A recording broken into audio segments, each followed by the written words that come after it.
The book was way worse than the movie. There's a movie for I it? think there was a movie.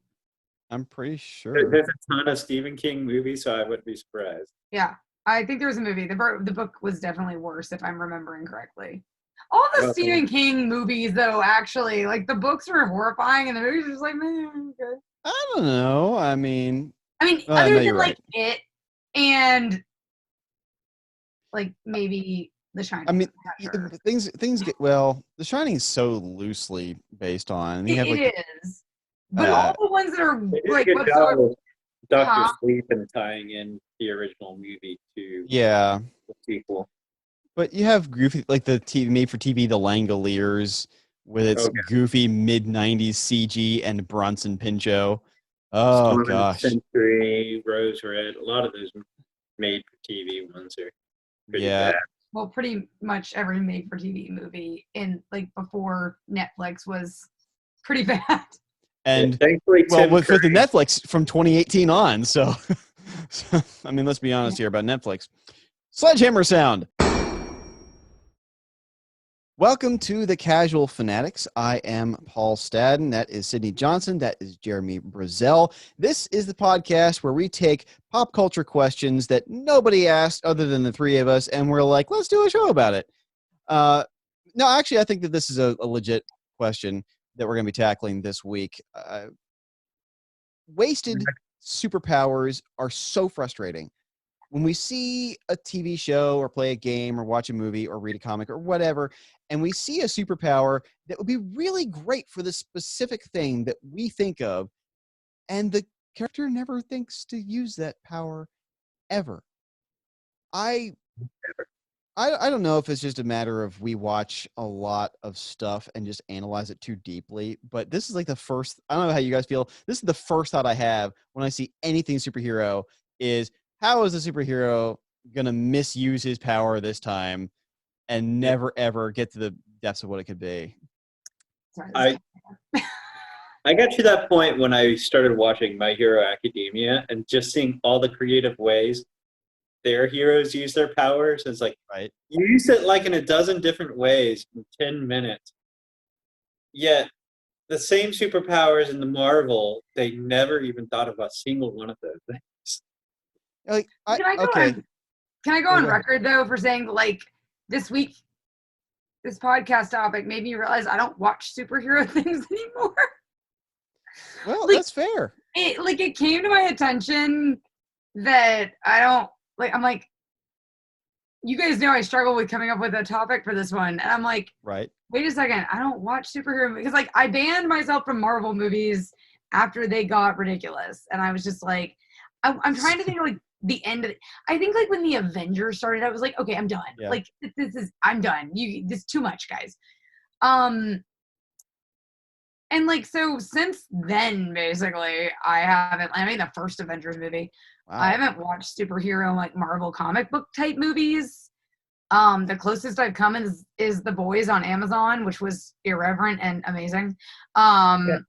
It's the best take on superheroes that I've seen in a long time. But yeah, it's hard when like you realize you're like, oh, I don't watch traditional superpower things anymore. This was a hard one for me. That's fair. Well, here's my example today is not from a superhero movie at all, but it is an incredible superpower that is thoroughly wasted through the entire film. So, I think this is an important thing to talk about because we talk about what is the best superpower, what superpower would you like to have, and it doesn't necessarily have to come from your traditional comic book superhero kind of things.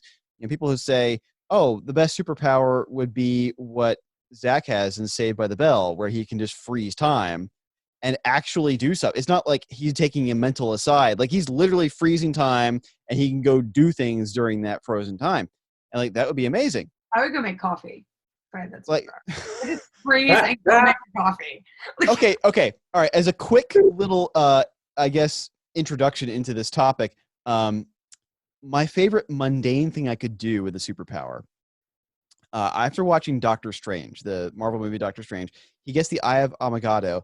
I know. I didn't watch. But he gets the Eye of Agamotto, which allows him to control time. And they show him take this apple, and he sets the apple down, and he reverses it so it takes puts the bites back in that he took out of it, and then he forwards it until it's a rotting apple, so he can control time that way. And I'm like, oh, you could restore cars. That would be what I would use it for. I would just find like Craigslist BMWs that are all clapped out at 100,000 miles and just reverse them back to new and drive around a brand new BMW M3 I bought for $5,000. Like, that's what I would do with that power. I would either freeze time to go make coffee, or I would teleport and just travel and go wherever. Like, I'm going to take vacation for like the afternoon and just move myself to Paris. Well, teleportation might come into the example you're going to bring up. So that way you get work done and vacation at the same time. In one day. Efficient. In one day. All right. So getting on to... What's yours? Oh, yeah, go ahead, Jeremy. Oh, what's going on? I'm saying my power? Oh, apparently, my brain fart is going along with my superpower here. I'm doing Limitless, and apparently, he's smart. Question mark. That's a good power. I like that power. He's opened up the full power of his brain. Jeremy just wants to be smart. What's your superpower? Well, you see this number that represents how smart I am? It's higher than yours. It's not really a superpower, is it? Well, let's start off on your movie then Jeremy. I always start with me, but let's start with you today. Your movie was Limitless. So what's the wasted power here? The wasted power is it's not just like intelligence, but the movie Limitless, the premise of it is he gets this miracle drug called NZT, and when he takes it, his brain becomes as clear. He no longer is using that 10% amount of the brain and unlocks the full extent of his power. And it's like, first off, it's like, pause for a moment, because, it's been long known that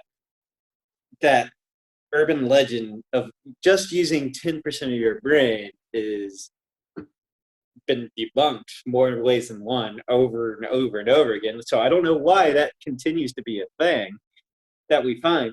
But not only that, but I find it to be the best accidental showcase of the difference between intelligence and wisdom. Because, gosh darn, he does a lot of dumb things throughout the entire movie.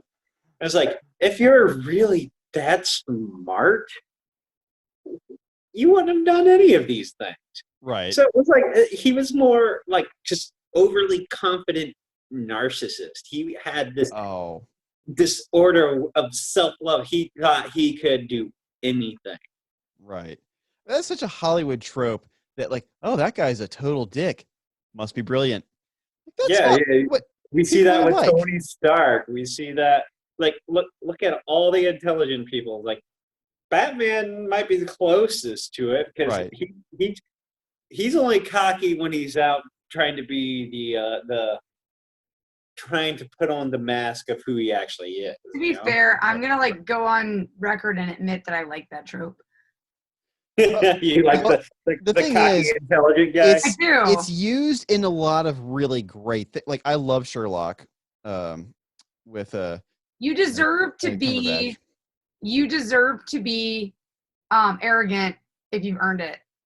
That's my theory, and I hold that. Well, you have the arrogant. arrogance, but you also have, like, I'll defend Sherlock in this regard. Sherlock is the way he is because he is socially inept. Right. Yes. Well, most of them are. Well, you have most of them are, or a lot of them are. Yeah. Well, Tony Stark, he knows how to get the girl, but he's also just a jerk. He's arrogant. He enjoys being a jerk, which is I kind of like that, because at least he owns it. He's still a jerk, though. Like, that's... No, it's like House. Like, I'm like, as long as you're willing to own the fact that you're a jerk, I'm okay with it. House is another example. But it's like, but if you look at real life, it's like, I love the representation with Lisa Simpson in intelligence. And it's like, there's an episode where Homer becomes smart and Lisa's talking to her, and she's finally has somebody she can relate to in her family.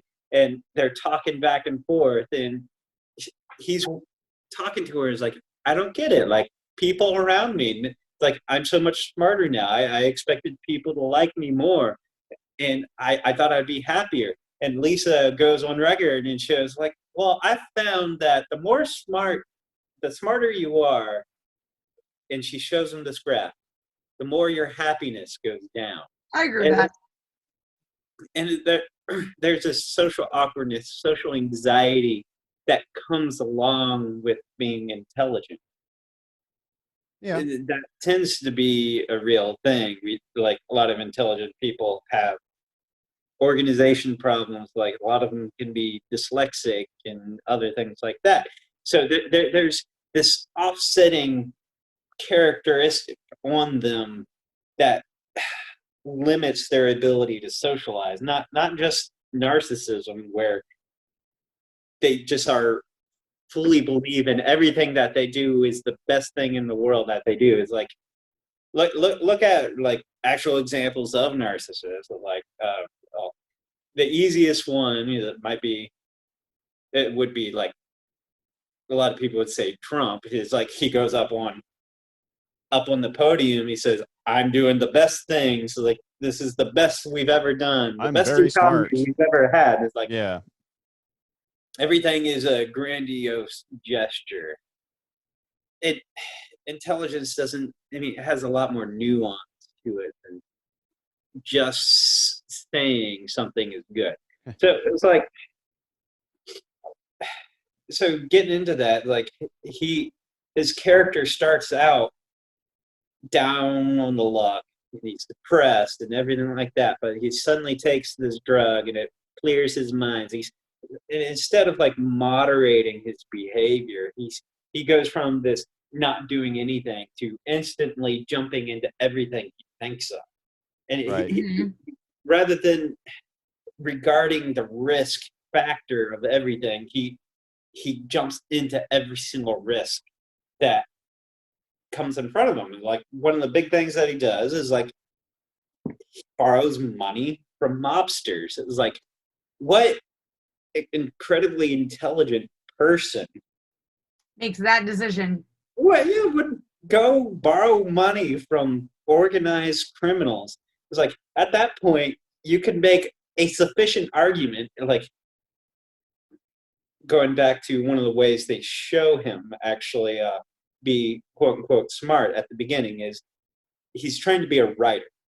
Right. And once he takes it, he suddenly becomes this fantastic writer. Is like, which is another entirely different thing. Is like,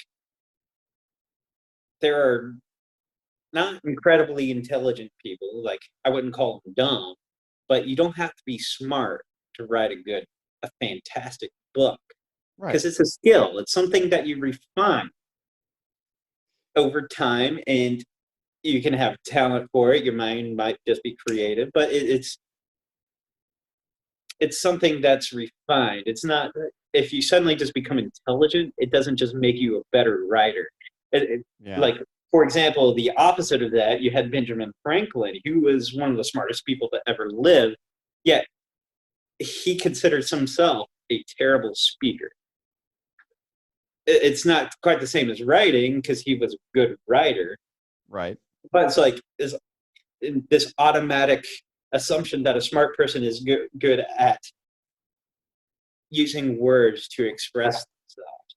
A lot of times, that's the complete opposite. Like, look at professors in college, incredibly intelligent people who sometimes have a difficulty relating complex ideas to layman people with their expertise. It's like, they would be able to understand it if they were the professor was able to word it correct. So, Right. There's something I kind of want to take us on, like a mini tangent. I won't let this go too far, but like, I have often like wanted to explore this idea of like intelligence versus ability to learn a skill. Because the thing is, where do you delineate that? So like, one of the Paul sort of knows this, probably not all the story, but like, one of the reasons that I took on learning violin was simply to like figure out, could I learn it? And the resounding answer was yes. If I practiced enough, I could definitely learn to play violin. I just don't practice enough. So the thing is, like, that's a skill you can build. And I truly believe, like, with the correct teacher in music, anyone can learn to play an instrument, barring some kind of like physical deficiency that wouldn't let you do it. Right. Obviously, like, if your hands are paralyzed, you're gonna have a hard time with piano. But other than that, like, could you learn the theory? Probably. Sure. And the thing is, where do we delineate? We're so quick to can intelligence for, like, well, this person can do these things. Well, yeah, but any person taught correctly can learn pretty much any skill. Yeah, barring astrophysics. Well, and even then, like, if you have someone who understands how to translate abstract concepts, then okay. Like, people struggle. I was in insurance before I was in real estate, and people struggle with insurance particularly because it's an abstract concept, and it's very hard to relate abstract concepts to teach them. Mm-hmm. And I know it's a like pedantic example compared to astrophysics, but it's a more realistic example. Yeah. Well, there was fantastic. There is and I can't remember the name of the guy who did this study, but he believed that intelligence was more learned than it was hereditary, and to prove it, he decided to turn his daughters into chess grand champions, and he did. Like from the time they were like 2, he just taught them how to play chess and played with them all the time, and then put them up against other people, and they became like among the best players in the world. Because, and this is there's like the pop psychology of Malcolm Gladwell's 10,000 hours, which is not always strictly true, but I think that the problem is what we do is we often conflate smart with experienced or good at something. We would look at in a movie somebody who's smart and, well, they can play the piano and speak 5 languages. And there are people online that will show you how to learn languages in a few months and be able to get by with speaking it. And you don't have to be particularly intelligent to be able to do it. So real quick on that example, like, one of my favorite things, and I wish he would like come out with a course on this in multiple languages. Tim Ferriss did a thing where he broke down how he taught himself Japanese, and he figured out that there were only about 20% of the words. Right. So he learned the most used 20% words. That's a good idea. And he is basically fluent. He doesn't understand all of Japanese, but he's like, by learning 20% of Japanese words, I'm basically fluent. So let's try to delineate some definitions here. What do we mean by smart? So who's smarter? The person who learns Japanese, or the person who picks up their phone and calls somebody they know who speaks Japanese and gets them to interpret for them? Depends on what your goal is. Like, it depends what your goal is. It depends on what you're looking to analyze. Because a lot of times, like IQ, it measures general intelligence. It also, like, a big part of intelligence is problem-solving skills. Mm-hmm. How do you go about solving a problem? If you're presented something with an idea that you don't know how to do, how do you go about fixing that problem? Well, and then we have roadmaps that will take people different ways. Like, is the person who figures out a land route any smarter or dumber than the person who figures out a water route, or the person who figures out how to take the air? The problem is that we talk so much about intelligence, but even we use different phrases like street smarts and book smarts. We have people, we have these kinds of different phrases that hint that intelligence is not one thing. And movies like to show us that intelligence is one thing. It's, oh, this guy knows a lot. Well, let me tell you something. I know a lot of stuff, and I am not financially successful in my endeavors. Like, I'm not rich. I didn't get rich doing anything I did. And I memorized a lot of trivia. I learned to play instruments. In high school, I was learning German just because I wanted to learn German. And none of this was practical. And those people in high school and college who took business courses and just learned how to apply themselves and learned how to go and create something and look for a hole in the marketplace, millionaires. So then we talk about practical intelligence. Like the guy you're talking about in Limitless, I think what's really frustrating for me is what do we mean when we say he's smart? Okay, he's doing unrealistic things. Number one, writing a book is like learning to play the piano. It's a learned thing. You learn how to communicate well over time, figuring out different things. But then he goes and does something incredibly dumb by taking a loan from the mob. So is he smart? What are we quantifying here with him? But what's great is like why he borrows the money, all this stuff is presented as this smart idea, because guess what? He's starting to run low on this drug, and for some reason he keeps paying for the drug. And then if he's so smart, like it's not until he's not able to get it anymore that he thinks, I should make it myself. And therefore, it's like, that's a brilliant idea. I have all the intelligence in the world to work with, but it took me a while to come to that. Okay. What is the first thing every kid says when you say, what would you wish for if you found a genie that gave you 3 wishes? More wishes. More wishes. It's the first thing you think of. Yes, 100%. So considering that gosh. wasn't the first thing he thought of, if he apparently has all this brain power, so it's like they never actually show him how he goes about making this drug. They never really show. It's like how he successfully wrote this book and successfully became this brilliant marketer, and suddenly like he wins, like because at the beginning he has a rocky relationship and wins the girl back. Is like how does that have to play into unlocking the parts of your brain? It's like I think it's like it's more has to do with his newfound confidence in himself and his narcissism in himself. So I remember this movie came out. I never watched it because even then I was like, that looks dumb. Which is my number one reason for not doing anything. Is that looks dumb. Always has been. But anyway, like I remember this movie came out, and because I've always struggled with this idea of intelligence, because I do think that most things are learned skills. And above a certain point of intelligence, most people can learn anything. Like, I'm sorry, you gotta work real hard to be like, look, I jokingly say that like, you gotta be a special kind of stupid to like pull out in front of a Hummer. And like, that's what I'm talking about. Yeah. So the thing is like, intelligence as we measure it is generally speaking a compilation of learned skills. Now, yes, there are things like problem solving and like, okay, I know a certain amount about real estate contracts and real estate legal and real estate math. So if somebody comes to me and it says, oh, this is a problem I'm having and we can't get to an agreement, and I say, well, why don't you just do this? It's not really a function of me being any smarter or dumber than they are. It's a function of like, oh, I just have all the pieces to the jigsaw puzzle. And you might not yet.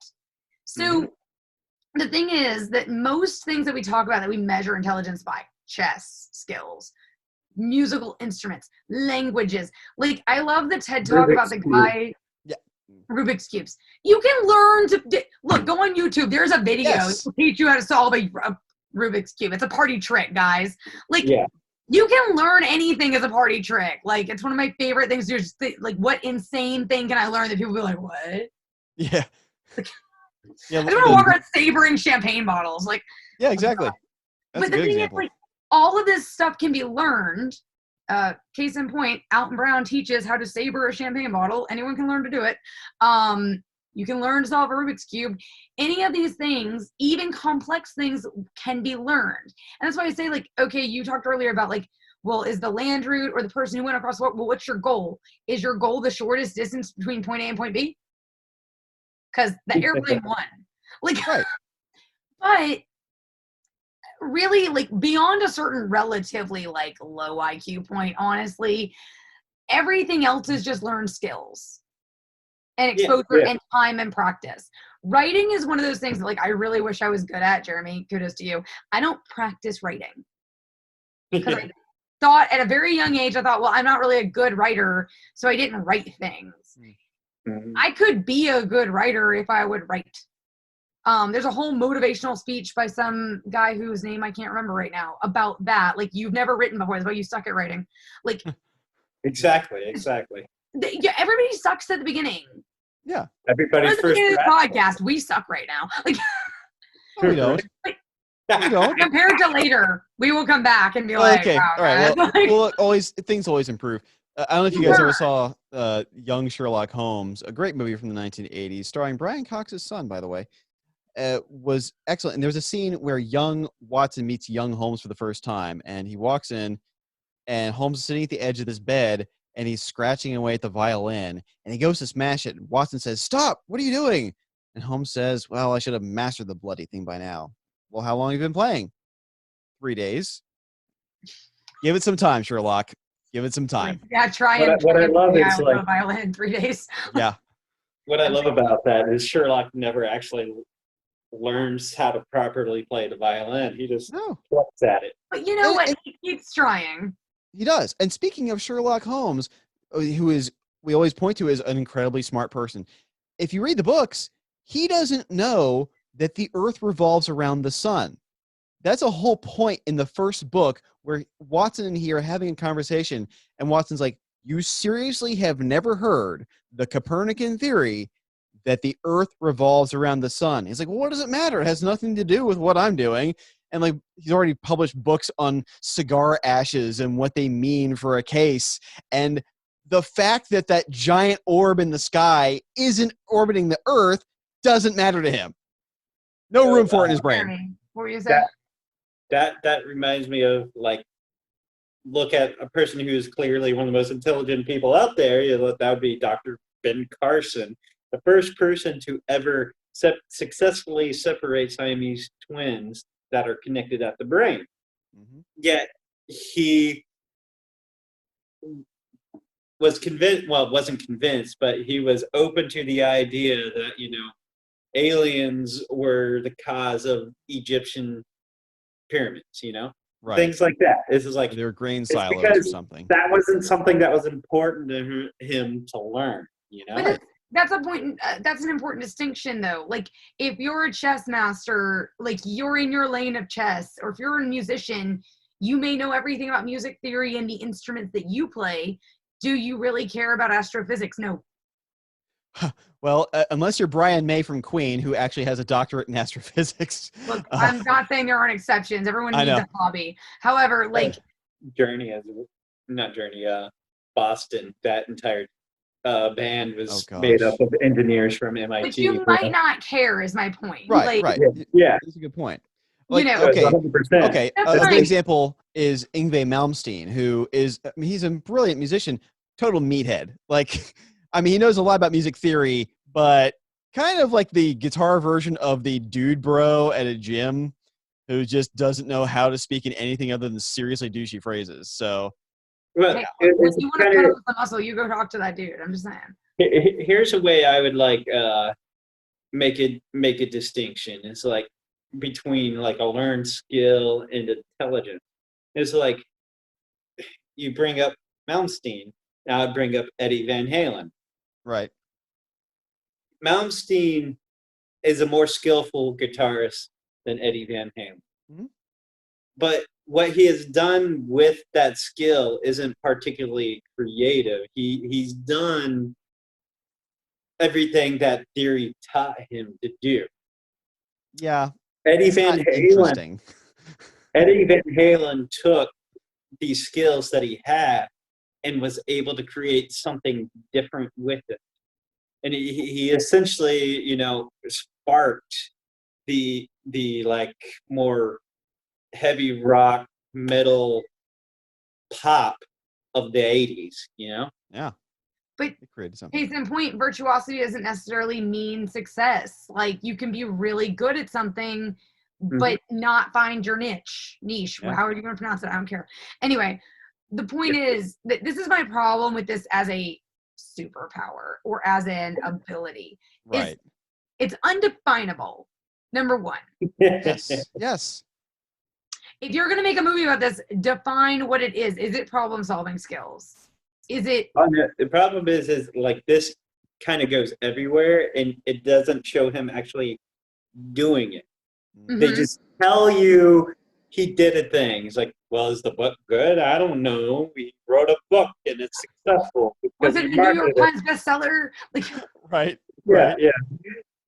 Well, that would require somebody in the writer's room to actually create the thing, and they can't do that. Like, heaven knows. Look, we barely turned out this movie, okay? Like, right? Yeah, exactly.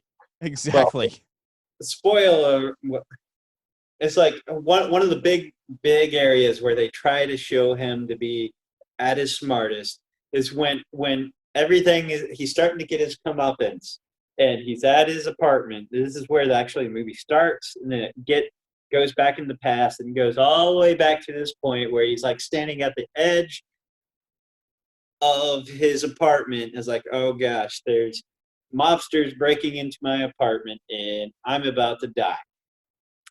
His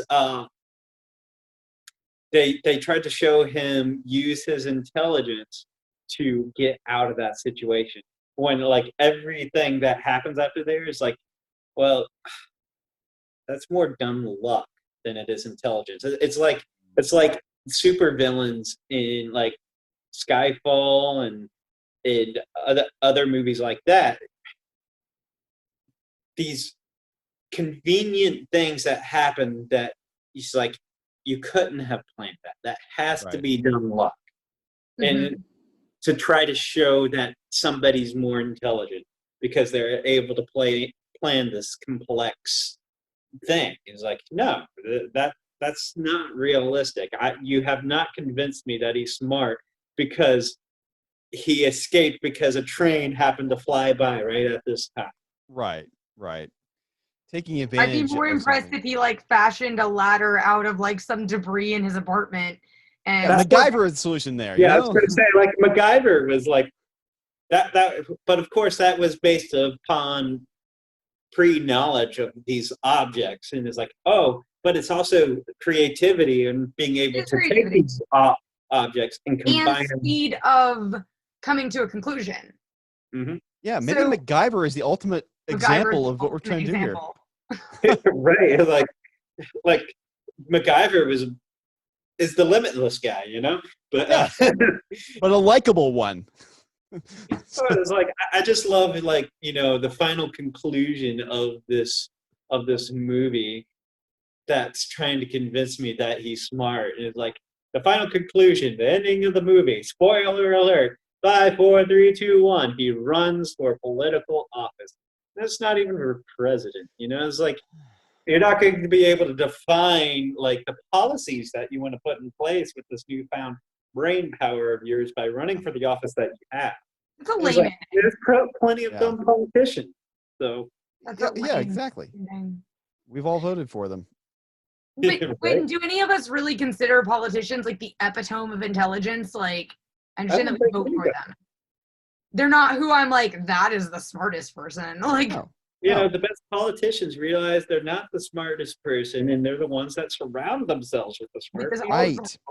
The Henry Ford principle. I can call anyone and have an answer for you in an hour. That's what I want out of somebody, is somebody who realizes their limitations, not somebody who thinks they're limitless. Yeah. Actually, that's a perfect way to sum up my argument there. So well, there you go. Well, then that begs the question, the next movie where people have a wasted superpower. Sydney, you had one I actually really liked. I didn't do the one that you liked. You didn't do the one like, oh, which one did you do? Oh, do tell. I told you I was a little blind by the seat of my pants on this argument. That's fine. In the midst of my realization that I really don't watch that many superpower-ish movies anymore, I have decided that the most wasted superpowers are in Harry Potter. Ooh. Ooh. Oh, this is a gold mine. It's a gold mine because it's all over the place. I like this. Yeah, there's so many, like, and I'm gonna rely on you guys because I'm like probably I have near all of them. I'm just gonna set the premise here of a world in which you give people, our characters, these kinds of powers. And everyone basically has the same kinds of power. Everyone has access to the same kind of power, right? Right. And the things they somehow decide not to do with them, or decide to do with them. Mm-hmm. Like, look, I'm just gonna leave it there. Like, okay. The first one I think of is Obliviate. you can wipe someone's memory, not just wipe their memory, but evidence that you ever existed. You can Stalin somebody so thoroughly. And this power is in the hands of children. Children of 11-year-olds. 11-year-olds. And all you have to do is say it. You can pretend to be anybody. You can appear as anyone. How can you ever trust that anyone you ever talk to is who they say they are, and that there's not a person in an invisibility cloak right next to you? So also, when you start to realize this and then you think you're way through the plot, I'm going to be fair. Like, look, I read the books as a kid, and I liked them. They're fun. I probably don't like them for the reasons everybody else does, but they were entertaining at the time. They're still entertaining. I think they, probably could use a gross overhaul.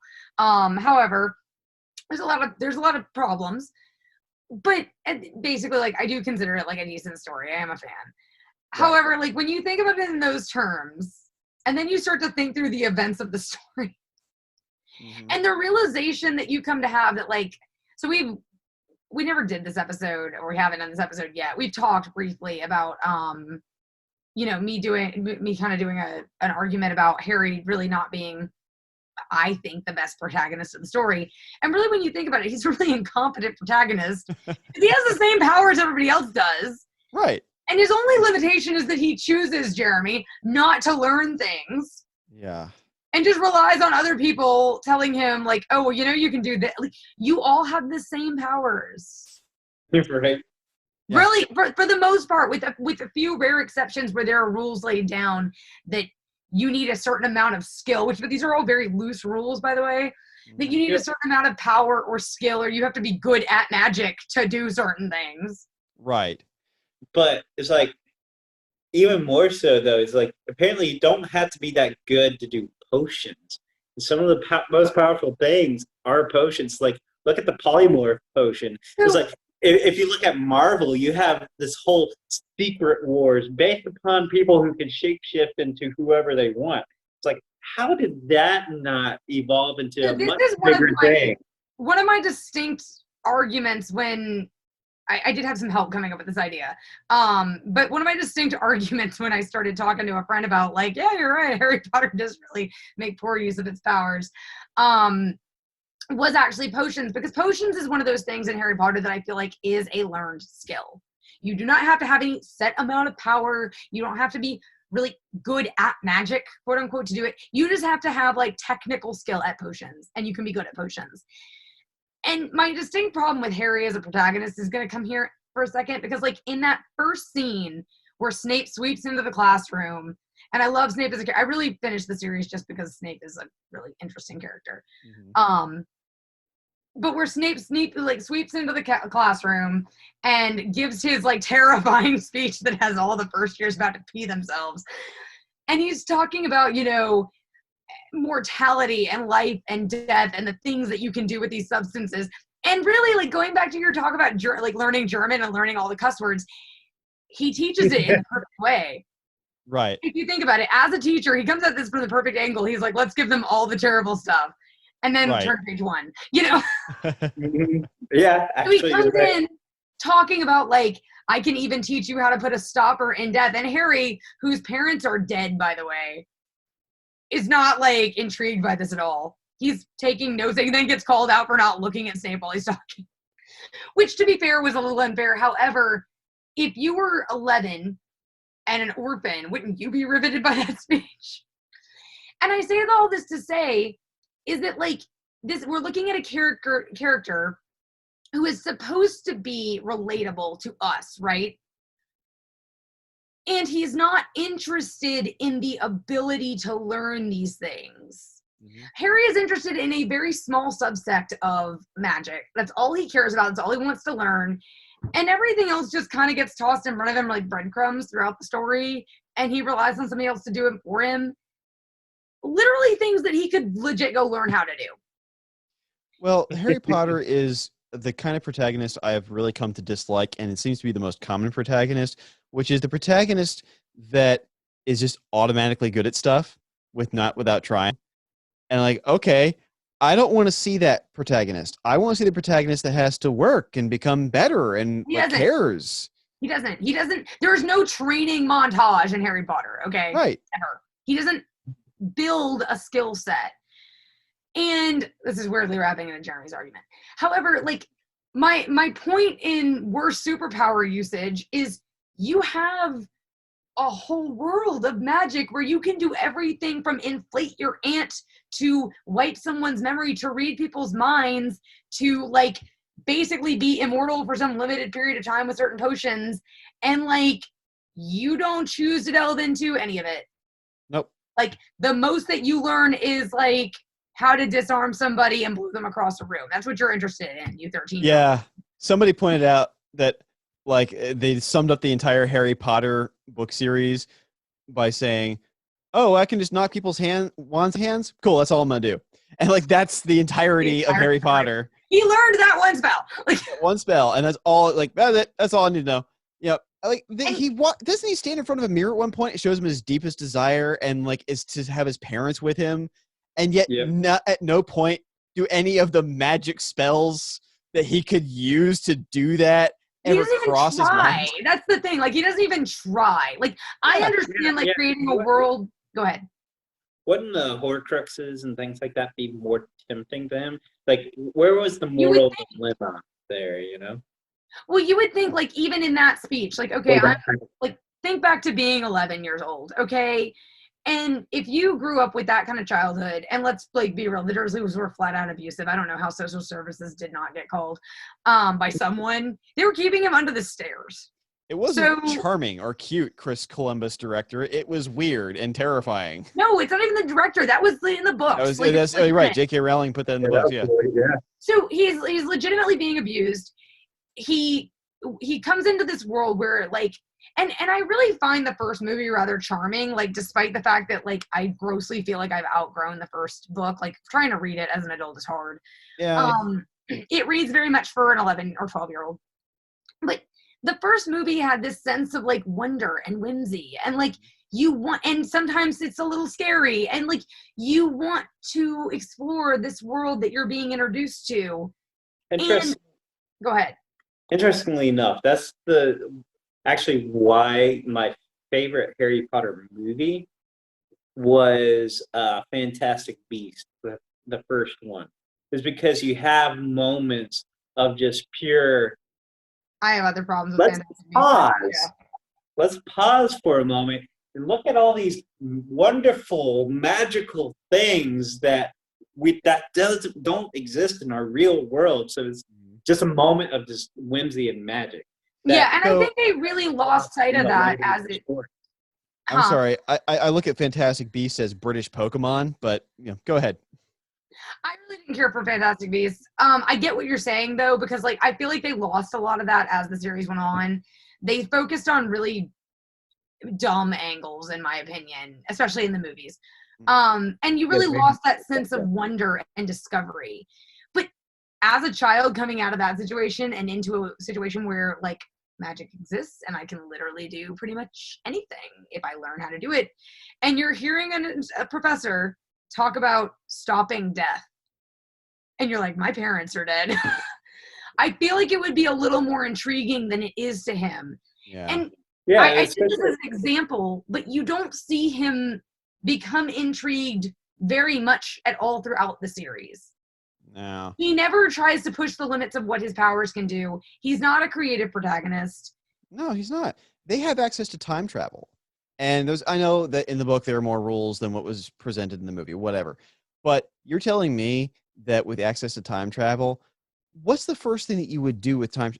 It's not going to stop this particular situation that you find yourself in. It's going back to the very beginning of everything you could possibly do to stop all the bad things happening.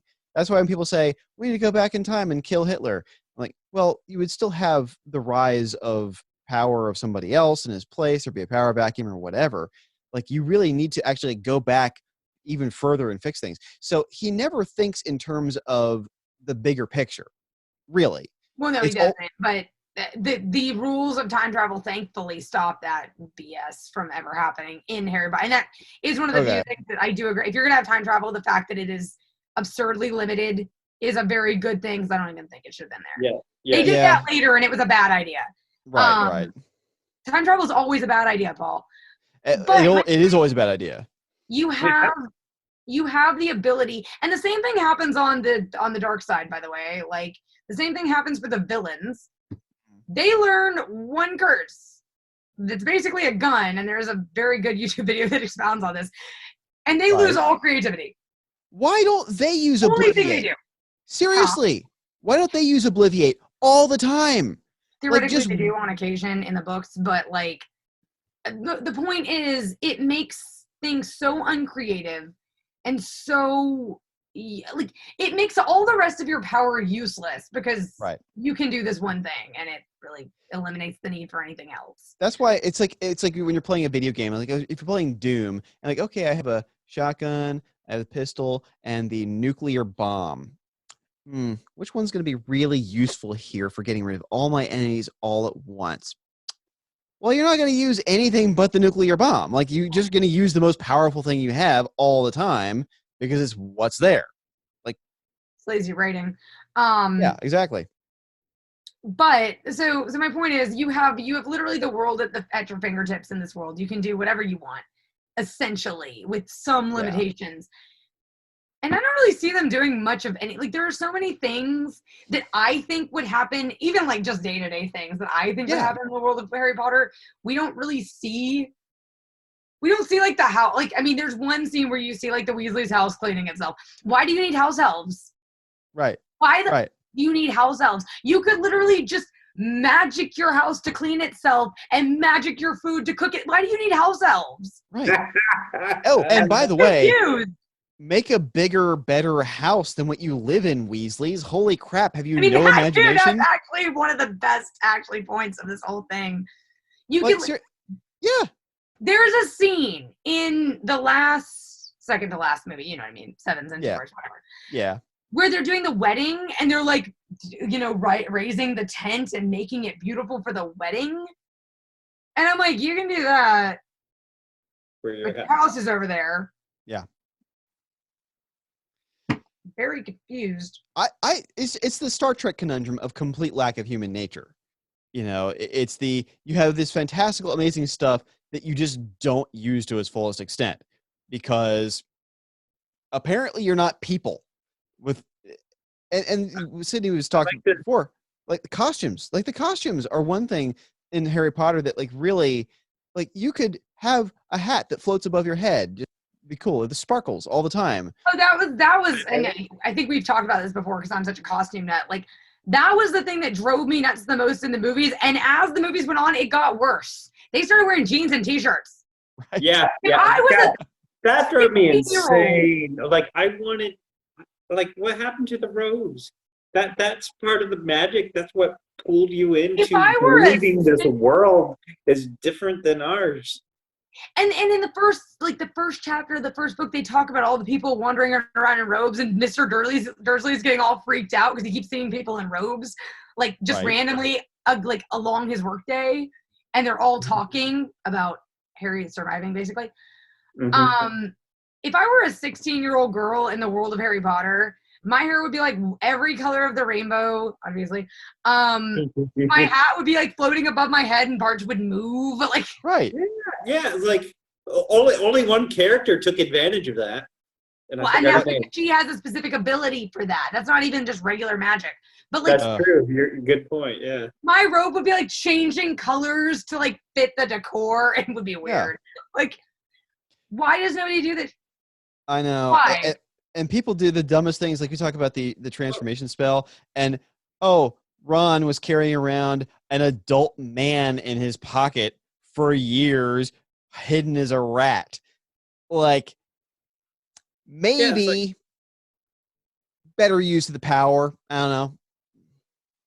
Well, like, that was one of the few like really clever uses of power. It's like I find it interesting. Like, I mean, it makes me happy that like we've taken two completely different directions. Why these superpowers are like were used in a dumb way. It's like me. It's like, this guy isn't actually smart, and you're just trying to tell me he's smart. Right. And then you're saying it's like, this isn't the way people would react with this power. This is not the way people would use this power.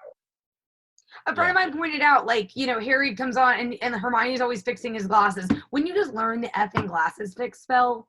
If you want, by the way, why wouldn't you just fix your vision? Like, just LASIK your eyes with your wand and be. Yeah. It's like if they can mend bones, you can't fix your sight. They can fix your vision. I would love to have that spell. By the way, do something about that hair. Like, you know, look, every teenager ever at a certain point who had access to magic, nobody would look bad at all. No one would have a bad hair day. No. Acne? Non-existent. No acne. Your outfits would be amazing. Yes. Because all the dudes would have six-packs. Huh? All the dudes would have six-packs. No time in the gym. They wouldn't be real ones. They would all be illusions. But what's the effective difference, though? Like, I mean, yeah, that's the thing about all this. Yeah. Oh, gosh, that's frustrating. You think Neville would walk around looking like Neville for 7 years? Ouch. Ooh. Oh. Neville. Neville looks nerdy until like the last movie. Poor man. He didn't earn that. Yeah, he did, actually.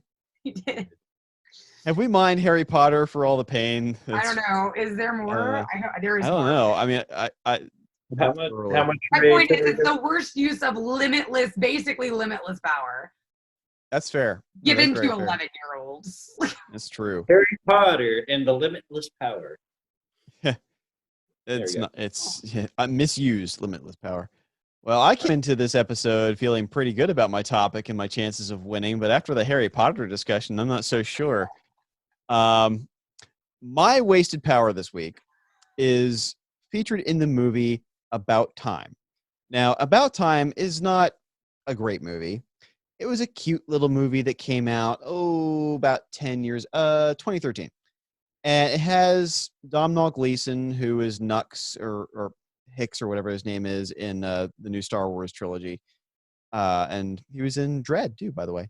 And it has Rachel McAdams in it and Bill Nighy's in it. So the whole premise of the movie is Domhnall Gleeson is growing up, and his father reveals to him, father played by Bill Nighy, that he can travel in time. Now, the methodology in which he travels in time is he can only travel to points in his own life. And he'll go into a closet and he'll come out. So, like, he'll walk in the closet, come out, and he'll be 10 years earlier. And he can change things as he wants to, or he can keep things the same. So, the first thing I would think of to do with this power would be to just win the lottery like 9 times in a row. And he asked his dad about this. Like, well, the first thing I would think of doing is money. And he says, oh, no, money ruined your uncle. And that's the last that's ever mentioned. Like, no mention of ever trying to better your life by winning the lottery or picking stocks or anything like that. Just, oh, your uncle tried money and it didn't work. So, therefore, you never will. No one does that anymore. We all learned our lesson. No one tries to make money. I mean, I know we live in a very nice house that I obviously could only afford by using my various powers throughout my life to make sure that I would do things properly. But using that to like win the lottery, that would be dishonest. So, Domhnall Gleeson. Can I just say real quick? I want to do an episode one day of homes and movies that are totally unrealistic for the careers of the people who live in them. Oh, sitcoms would be amazing. Like, why do you have like a 9-room apartment in Manhattan and you don't have a job? We all know what you're talking about. Oh yes. Yeah. Oh yes. Oh gosh. Anyway, that's what I think about. It's like it's either way too trashy or way too clean. No one lives in a normal house on TV. Yes. Yeah. Yes. There's no normal clutter. It's always like that spotless magazine, perfect, and there's like one baby toy on the ground. Like, oh, it's just filthy in here. Like that's not how it looks. That's how my living room looks. Yes, but the thing is, you wouldn't think it's super like messy with like one baby toy sitting around. And I have witnessed this in movies. I'm like, I have a baby. Trust me, that's not what a messy baby house looks like. As soon as that baby starts moving around, toys are just going to show up places. Pretty much how it works. They show up in body orifices. I mean, it just happens. So in the movie, Domhnall Gleeson decides that he's not going to use his power for money, of course, like any normal human would. He has decided that he sees Rachel McAdams at one point and decides he wants to date her. So he does what any good, honest person does, and continually, over the course of I don't know how many days, figures out exactly what she likes so that he can date her, which is some creepy stalker crap, by the way. Hold up. So it's like, oh man, I can't use this power to be unethical and get money, but I could use it to essentially gaslight this girl. Okay, yeah. Go ahead. Sorry. Oh yeah. Oh, and at one point I'm like, I don't think he knows how his power works because he puts the phone number of her into his phone and then goes back to back to the past and like, oh, the phone number's not in his phone. Like, no crap, Sherlock, it's in the other timeline, you dunce. Like, have you never watched Back to the Future once? So he's, by the way, he tries to play up this whole altruist thing throughout the entire movie, that he's not using his powers for these selfish means, except that he wouldn't have his amazing wife without the superpower that he is using. Yeah, that's not fair. It's not fair at all. Fair. And at one point, at one point, he decides to help his alcoholic sister because she causes a drunk driving accident. And she breaks up with her boyfriend, who was horrible to her and everything. So he decides to go back in time. He takes her back in time to the place where she met her boyfriend and prevents her from actually becoming the boyfriend with him, and comes back to the present. Well, he comes back, his baby is different. And like the baby's like 3 months old, 4 months old, something like that. So again, different and doesn't matter at all because there's no personality really there at that point. Come on, dude. So he decides, I know it sounds terrible, but the fact of the matter is, it is terrible. It doesn't sound terrible. It is terrible. Maybe we should edit that out. But that was my first thought as a guy. I actually have a baby now, and I'm like, okay, yeah, no, I wouldn't want to go back and change my baby. I only want my baby. But at the time when I watched it, that was my thought, because I didn't have a baby yet and didn't realize how important that was. This is all terrible, I know, but just bear with me. So I'm talking about how Domhnall Gleeson's character is terrible, not how I'm terrible. So he comes back to the present, and the baby's different. And the dad says, oh, yeah, I forgot to tell you, when you change stuff before your kids are born, it changes them, too. Like, that would have been great information, Dad. Like, when we had that initial talk when I was, like, 18 or something. I have a problem with this concept. Oh, there's a lot wrong with this. So, anyway, because his baby's different, he decides to go back and stop himself from stopping his sister, lets her get in the drunk driving accident, by the way, doesn't stop that from happening, which he could, because that happens after his baby is born. Maybe just stop that from happening and the other people getting possible vehicular homicided. I don't know. So then while his sister's in the hospital from this drunk driving accident, she realizes that her life needs to go on a different course and she needs to break up with her boyfriend. And this is supposed to be played up as the good revelation of her, because she can't go back in time and fix her life. He could, but doesn't, because he's a selfish dick. So then later on in the movie, his dad is dying of lung cancer because he smoked cigarettes, and his wife, after his dad dies, wants to have another baby. So he won't get to hang out with his dad anymore. Except that during one of the ping pong sessions with his dad in the past, where his dad already knows he's going to die, if the timeline's all screwed up here, he says, well, you know what? We can go back and relive something. And as long as we don't change anything, it'll be fine.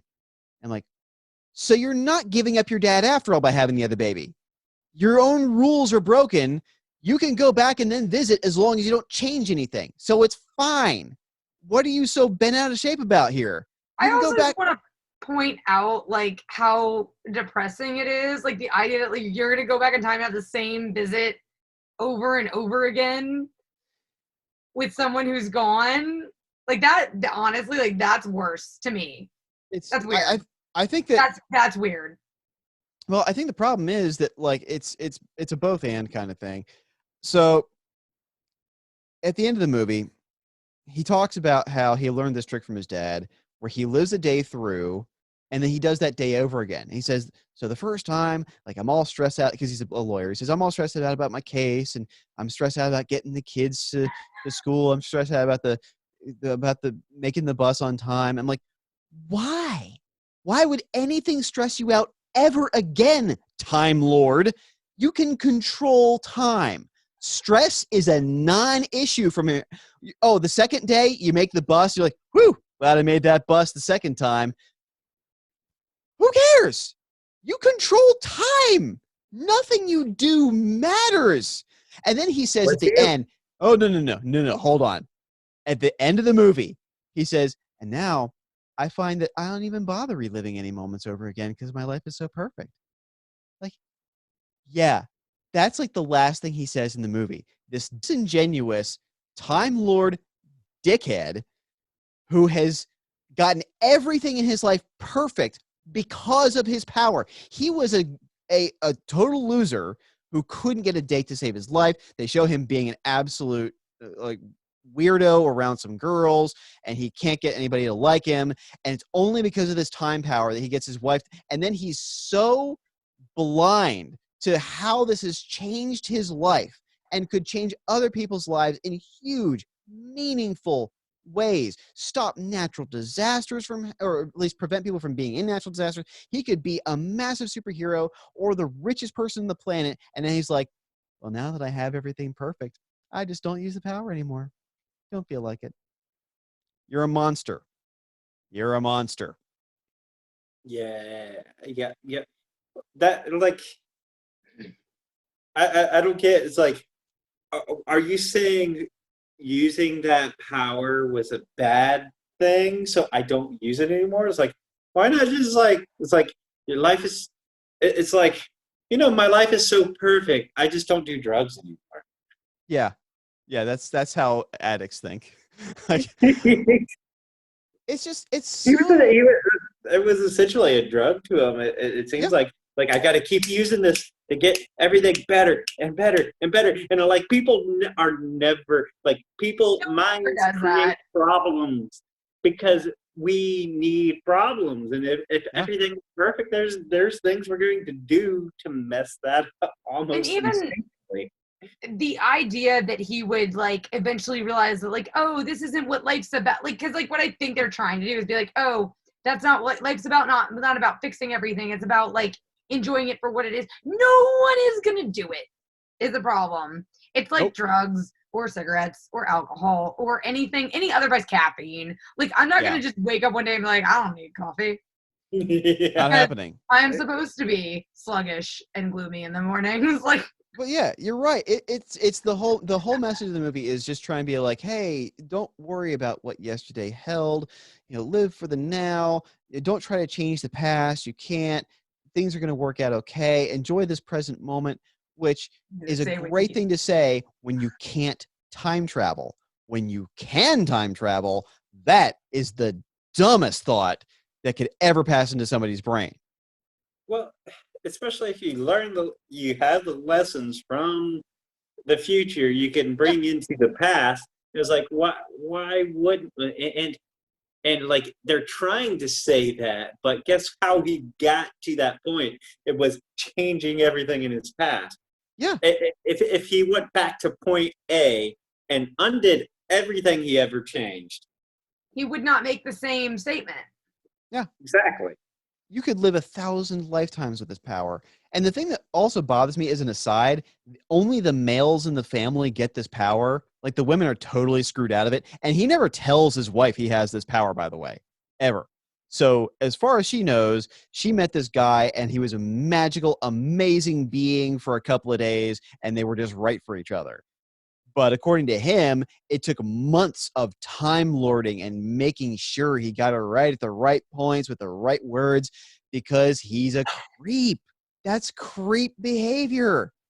Like, that's Groundhog Day times 1,000, except he doesn't learn the lesson that Phil Connors learns about using the power for good. Like, he does at one point, his friend's a playwright, and the opening night of the guy's play is a disaster. So he goes and helps the friend have a better play, which I'm like, cool. You help that one dude.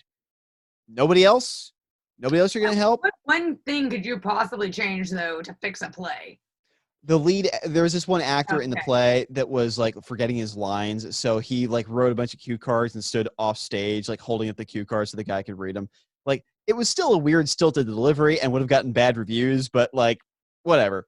It wasn't a full on disaster, I guess. So yeah, I mean, it's just the decisions that he makes with his power are so baffling and self-centered, but blindly self-centered is the thing that really bothers me, is because he doesn't realize how much he's doing just for himself. He's not really doing so. Fixing his sister's situation would have been better solved early on. Like, okay, dude, here's a thought for you. If you know you have this power, maybe do the selfless things. Go back to when you're 18 years old and start doing, like, okay, you want to find the right woman, do it honestly, and then maybe you adopt instead of having your own kids. This is a sacrifice that you have to make, because the things you can stop and prevent and change in the world to make it a really genuinely better place for other people and not just you are limitless. Sorry to use that term again. Wait, so you want altruism and go win the lottery 9 times? Well, here's the thing. I want to see him use the power in an extravagant, interesting way. Not these little, tiny gaslighting ways that he uses throughout the movie. Do something big. Like, we watch Live, Die, Repeat, or Edge of Tomorrow, whatever you want to call it, and essentially has the same power. All you need is back. Yes. Go ahead. Oh, I said all you need is kill. All you need is kill. Yeah, based on all you need is kill. So original Japanese short story. And there's a great example of using this time travel power to its utmost in an interesting, compelling way. And About Time just does not do it at all.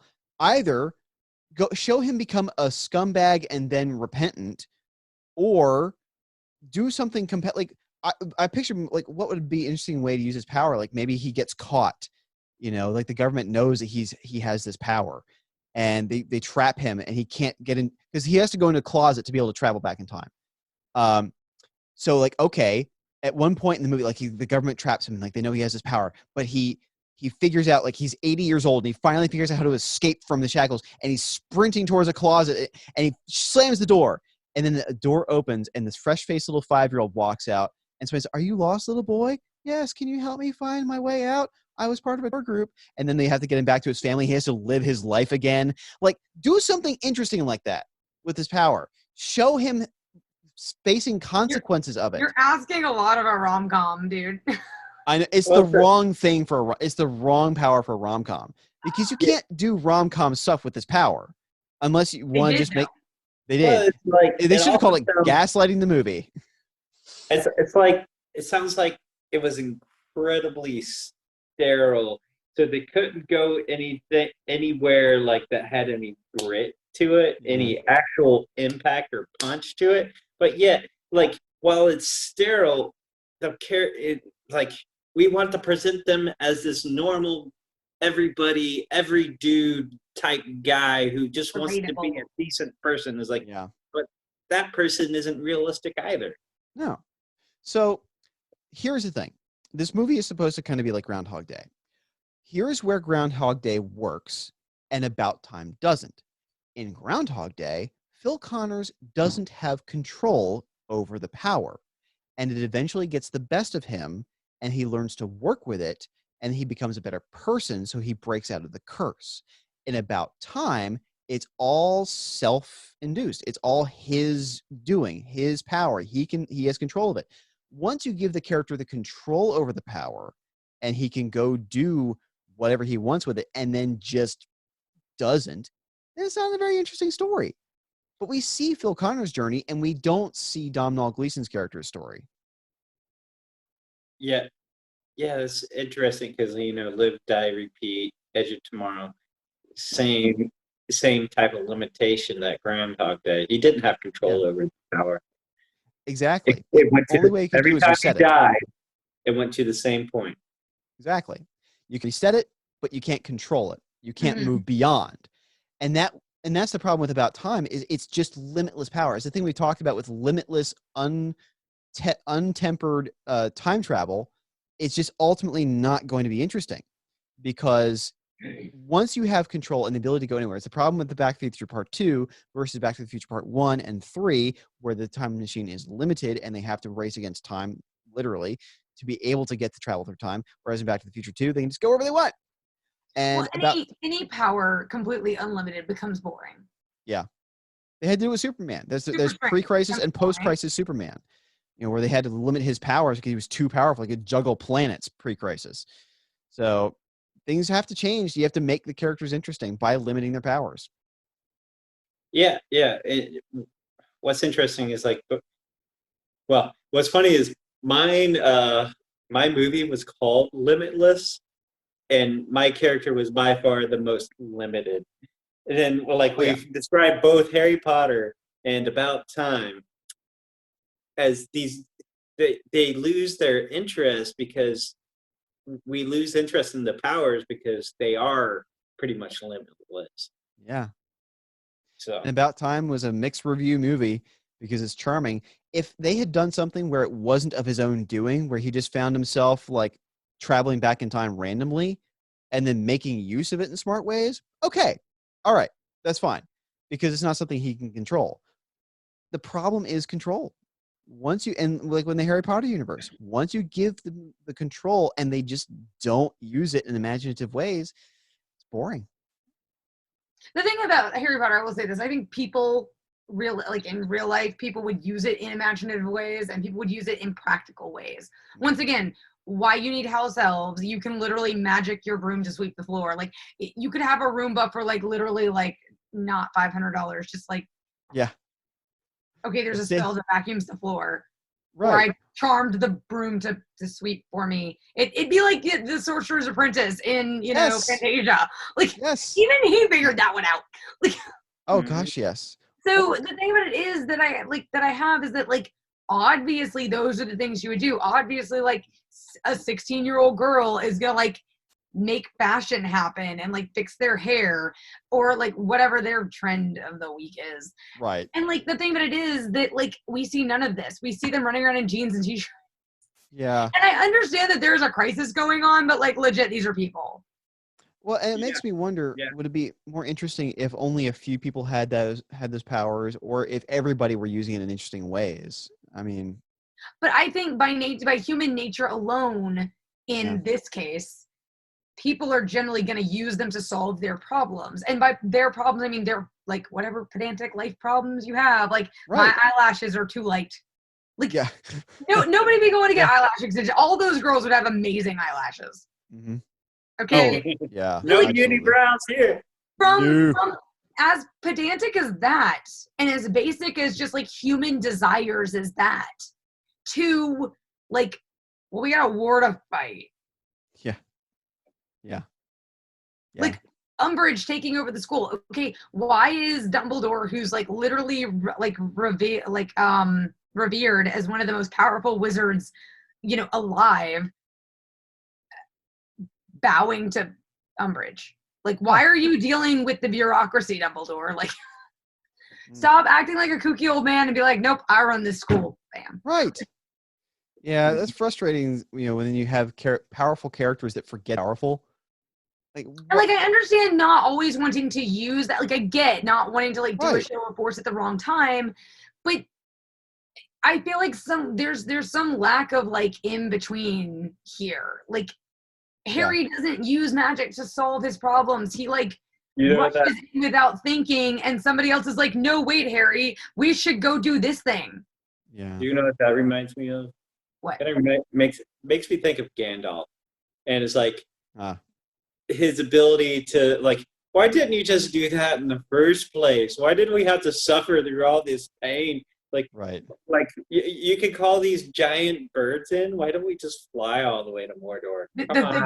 The gift version of Lord of the Rings. Does anybody else remember that? Right. And I get part of that is that with that particular example that they have to be under the radar because they have it would be kind of obvious if there were eagles flying towards Mount Doom, and I get that. but there are still so many more magic solutions in Lord of the Rings that would solve their problems that they just don't explore. Well, the biggest thing is like it's always at that last second. He's like, "Oh yeah, I'll save y'all now." Like, why didn't you just start with that? I can, but I can understand because Lord of the Rings is a high fantasy yet low magic usage world. Like the magic is inherent in the world. It's not something that's inherent, like just naturally controllable. Mm-hmm. I can understand like the wizards getting together and being like, let's not fix all Middle Earth's problems. Like maybe let's let the mortals do their thing. And there is some merit to that for like world building. Well, it is definitely true on the human side. Yeah. Like, would have he become the king if he hadn't went through the trials? I mean, there's a lot of things. Yeah. There's a lot of things that even if you look at like Elrond, like I'm sure they could have prevented that. They're like, nope, we're just gonna see how this plays out. Like, because they have to, otherwise things wouldn't happen the correct way. So I get that. However, Harry Potter does not have that out. Yeah. Because you gave a bunch of 11-year-olds magic. Yeah, exactly. So I think that the thing we've arrived at is you have to have cool powers that are limited in the right way. So as long as you do that, as long as you're able to check or temper human nature, then you can create something interesting out of what seems like gigantic, amazing, almost limitless power. Like restrictions on time travel, all these kinds of things. Because when something's unchecked and people aren't using it in an imaginative way, it stands out and it makes the property suffer.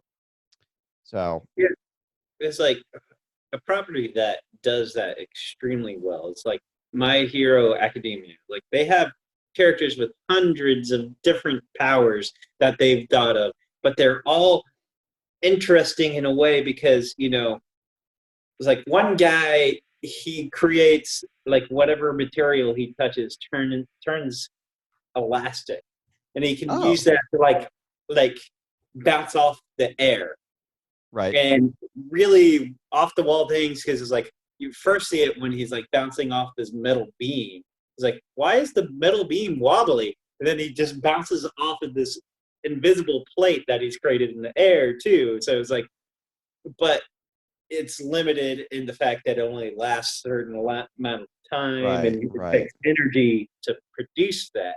So there's always limits to everything that's done in that.